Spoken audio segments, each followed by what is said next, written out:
बिहार में बढ़ते राजनीतिक सरगर्मी के बीच में राजनीतिक दलों के बीच हो रही उठापटक और चर्चाओं ने एक नया रूप ले लिया है। लगातार एनडीए को लेकर के जो बातें कही जा रही थी कि एनडीए में सब कुछ ठीक नहीं है, वहीं भारतीय जनता पार्टी ने अचानक से एक दावा किया और दावा ये किया कि चिराग पासवान के साथ सारी बातें हो गई हैं और सब कुछ ठीक हो गया है। अब एनडीए 2020 के चुनाव में तीनों एक साथ लड़ेंगे और तीनों के बीच में किसी तरह का कोई समस्या नहीं रह गया है। लेकिन इन सब के बीच में कहीं ना कहीं जिस तरह से भारतीय जनता पार्टी के दावों के बीच नीतीश कुमार की चीर चुप्पी बहुत कुछ असमंजस में डाल रही है, वो बातें ज़्यादा असर कर रही हैं। आपको बता दें कि 2020 के चुनाव के पहले जिस तरह से चिराग पासवान ने नीतीश कुमार पर लगातार हमले किए हैं, ये सिलसिला हमने आपको पहले ही बताया था कि 2019 के लोकसभा चुनाव के बाद से शुरू हो चुका है।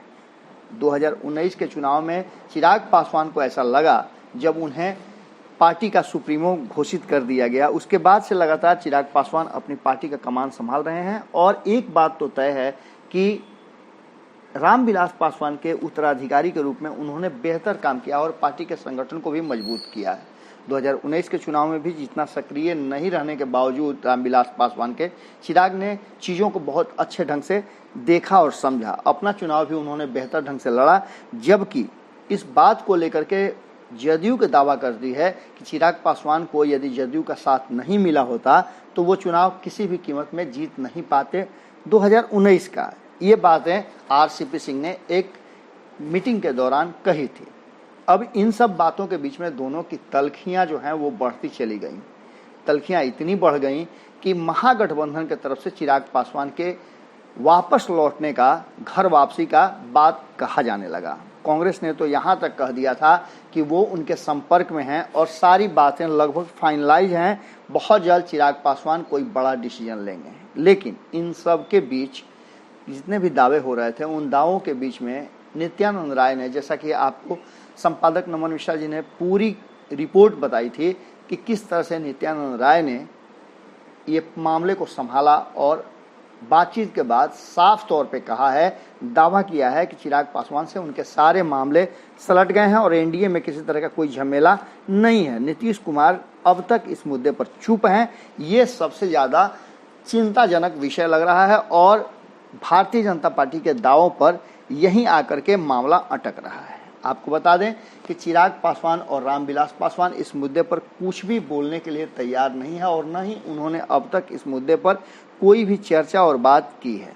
आपको बता दें कि लगातार चर्चाएं चल रही थी कि चिराग पासवान को इस बात से तकलीफ है कि नीतीश कुमार ने मंत्रिमंडल से अपने क्यों हटाया एलजेपी को। एलजेपी के अभी भी दो एमएलए हैं। हालांकि आपको बता दें कि जैसे ही एनडीए में गए थे नीतीश कुमार, तो उन्होंने एक मंत्रालय और एक एमएलसी का सीट दिया था। अभी वो सब ड्यू हैं, लेकिन इसके बावजूद 12 एमएलसी का नॉमिनेशन होना है राज्यपाल के द्वारा, जिसे मुख्यमंत्री नीतीश कुमार को सिफारिश करके भेजनी है। इस बात को लेकर के भी चर्चाएं चल रही थी कि ये भी मामला है और इसके साथ साथ सीट शेयरिंग का भी मामला है। जैसा कि संपादक नमन मिश्रा जी ने आपको बताया था कि चिराग पासवान चाहते हैं कि उन्हें मंत्रिमंडल में स्थान मिले और सम्मानजनक स्थान मिले, इसके साथ ही सीट शेयरिंग में भी उन्हें सम्मानजनक सीटें मिले। इन सब पर सबसे बड़ा पेंच जो था वो ये था कि चिराग पासवान को रामविलास पासवान बिहार में पूरी तरह से स्थापित कर देना चाहते थे। आपको याद होगा कि 2015 में एक अवसर मिलते ही कैसे लालू प्रसाद ने अपने दोनों बेटों को स्थापित करा दिया था। इन सब के बीच जो स्थिति अब वर्तमान में है, रामविलास पासवान के पास एक मौका आया है और इस मौके को वो भी दोनों हाथों से भुनाना चाहते हैं। उनका भी मर्जी है कि चिराग पासवान को जिस तरह से उन्होंने पार्टी का कमान दे दिया है, अब बिहार का कमान भी उनके साथ, उनके हाथ में मिले। अब आपको बता दें कि इन सब में एक पेंच सबसे बड़ा है। नीतीश कुमार नहीं चाहते हैं कि वो अपने लिए फिर से एक महादेव तैयार कर लें। आप समझ ही रहे हैं कि ऐसा करने से उन्हें मुश्किल होगी। 2015 में उन्होंने तेजस्वी यादव को जिस तरह से एक मौका दिया और मौके का असर ये हुआ कि जैसे ही साथ छूटा तो तेजस्वी यादव उनके प्रबल विरोधी के रूप में खड़ा हो गए। ऐसा ही हमने भी आपको बताया था कि नीतीश कुमार नहीं चाहते हैं कि कोई ऐसा शख्स हो जो उनकी बराबरी करने के लिए आने वाले वक्त में खड़ा हो सके। इसलिए नीतीश कुमार की चिंताएं कहीं और हैं और भारतीय जनता पार्टी की चिंताएं कहीं और।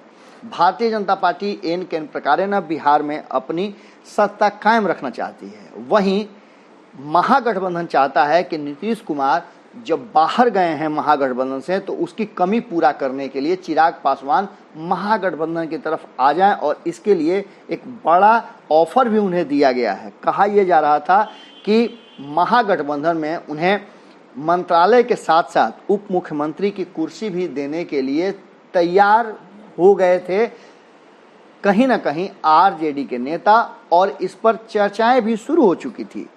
कांग्रेस पूरी तरह से इस पूरे मामले में, जिस तरह का आपने सुना भी होगा कि कांग्रेस से लगातार ये बयान आ रहे थे कि वो संपर्क में है। इस बीच में आपको हमने ये भी बताया था कि चिराग पासवान के जो बहनोई हैं आरजेडी में, साधु पासवान, उन्होंने भी कई बार चिराग पासवान को एनडीए छोड़कर महागठबंधन में वापसी के लिए कहा था। हालांकि साधु पासवान की बातों का कितना महत्व है ये तो खुद आप समझ सकते हैं, क्योंकि रामविलास पासवान और चिराग पासवान उनकी बातों को कोई तवज्जो नहीं देते हैं, जिसकी चर्चा साधु पासवान लगातार करते हैं और बार बार करते हैं। साधु पासवान को एक बार मौका भी मिला था लेकिन वो चुनाव हार गए थे। बहुत सारी बातें हुई थी, वो घटनाएं आपको सब याद होंगी कि 2015 में वो किस तरह से एनडीए के साथ चुनाव में उतरने के लिए तैयार हुए थे।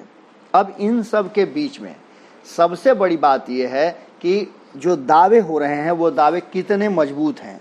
दावा तो बहुत सारा हो रहा है। कहा यह जा रहा है कि बीजेपी ने साफ तौर पे इस बात को ठोक करके कहा है कि चिराग पासवान के साथ और एनडीए में सब कुछ ठीक हो गया। एनडीए में सब कुछ ठीक होने की बात तो लगातार की जा रही थी, पर इन सब के बीच कहीं ना कहीं जिस तरह की तलखी जदयू की तरफ से देखी जा रही है, जदयू लगातार चिराग पासवान के हर एक्शन पे रिएक्शन दे रहा है, उसे देख करके ऐसा नहीं लग रहा है कि सब कुछ ठीक हो गया, और न ही इस पर अब तक चिराग पासवान या उनकी पार्टी के तरफ से कोई बयान आया है। जैसे ही चिराग पासवान के पार्टी के तरफ से इस तरह की कोई बातें हुई थी तो आपने याद है कि एक शख्स ने ये सिर्फ कह दिया था, उनके पदाधिकारी थे, कि एनडीए में सब कुछ ठीक है, एनडीए एकजुट है। इस पर उसे अपने पद से जाना पड़ा था। अब ऐसी स्थिति में भारतीय जनता पार्टी जो दावा कर रही है और दूसरी तरफ महागठबंधन के कई घटक दल ये दावा कर रहे हैं कि चिराग पासवान एक बड़े विकल्प और पूरी तैयारी के साथ महागठबंधन में आ रहे हैं। आने वाले चुनाव में 2020 में चिराग पासवान महागठबंधन का हिस्सा होंगे। इसके लिए एक स्थान भी उनका सुरक्षित और मजबूती से बनाया जा रहा है। कांग्रेस और आरजेडी के बीच भीतर खाने में इस बात की पूरी चर्चा हो गई है। इन सब के बीच ये भी कहा जा रहा था कि जानकार बताते हैं कि कहीं ना कहीं जीतन राम मांझी को आउट करने और चिराग पासवान को इन कराने के पीछे पूरी की पूरी कहानी रच दी गई है। जीतन राम मांझी लगातार महागठबंधन और तेजस्वी यादव को लेकर के बयान देते रहे हैं। 10 तारीख को जीतन राम मांझी ने अपना फाइनल वर्डिक्ट देने का और अंतिम फैसला लेने का तिथि भी घोषित कर दिया। हालांकि ऐसी तिथियां तो कई बार घोषित कर चुके हैं। कोऑर्डिनेशन कमेटी की जहां तक बात है, कोऑर्डिनेशन कमेटी शायद इसीलिए नहीं बन रही है कि कौन कौन लोग इस महागठबंधन में शामिल होंगे, ये अभी तक फैसला नहीं हो पाया है। अब देखने वाली बात यह है कि एक तरफ एनडीए में भारतीय जनता पार्टी जो सबसे मजबूत पार्टी है उसका कहना है कि सब कुछ ठीक हो गया है, चिराग पासवान से बातें हो गई हैं। वहीं जदयू जो सबसे बड़ी पार्टी है और अलायंस में कप्तान भी उसी पार्टी से हैं, उसने चुप्पी साध रखी है। वहीं दूसरी तरफ चिराग पासवान और उनकी पार्टी की तरफ से भी कोई बयान इस पर नहीं आया है। तीसरी जो बात है वो ये है कि महागठबंधन पूरी तरह से पलक पावड़े बिछाकर चिराग पासवान का इंतजार कर रहा है। आने वाले 2020 के चुनाव में चिराग पासवान को महागठबंधन का हिस्सा बनाने के लिए जहां एक तरफ कांग्रेस वहीं दूसरी तरफ आरजेडी और अन्य घटक दल जो हैं वो वेट एंड वॉच की स्थिति में हैं।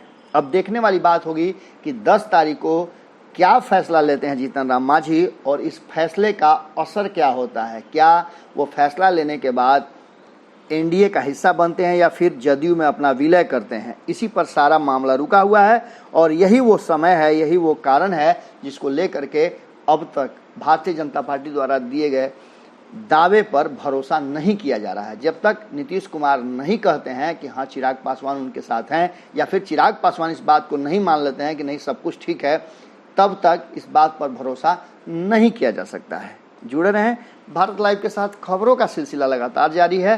नमस्कार।